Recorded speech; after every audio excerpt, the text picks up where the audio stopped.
ဂျပန်မှာ queue breaking နဲ့ဘာဖြစ်လို့အမှတ်အများကြီးရှော့ရလဲဆိုတော့ရှေ့ဗီဒီယိုတွေကလို့ဖြစ်မှာဆိုလို့ဖြစ်ပါတယ် နောက်တော့ပေးမောင်းတာ ခေါင်းနဲ့ညိတ်ဟမ်ဘရေဦးဒါဆိုอ่ะ ဒီကရှို့လာဆိုဒီကရှို့နောက်တော့ပေးမောင်း နောက်ခေါက်ပြီးမောင်း အဲ့မလို့သူလုံးတော့မှန်တယ်တဖြည်းဖြည်းလေးတွန်ရ3 2 1အမကြည့်တာသူဘယ်လို꿰သွားလဲကြည့်တာယူလိုက်ပြီယူလိုက်ပြီမရအဲ့လိုယူလို့မရငါပထမတစ်ခေါက်ယူလိုက်တယ်ဒါပေမဲ့ပေးမောင်းတယ်ပြီးတော့မှအဲ့ပေါင်းပြီးချပြီးနောက်တစ်ခေါက်ကျငါမယူတော့ဘူးသိပါအဲမှာရှင်းပြတယ်လေ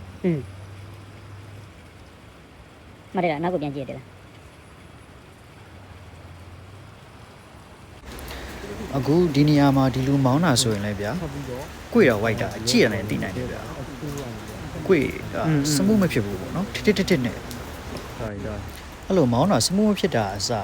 သူကအကုန်လုံးပေါင်းပြီးချတာဗျာမြန်မာနိုင်ငံလူတွေကတော့မောင်းတက်လားဆိုမောင်းတက်တယ်ဒါပေမဲ့ ဒီကရှို့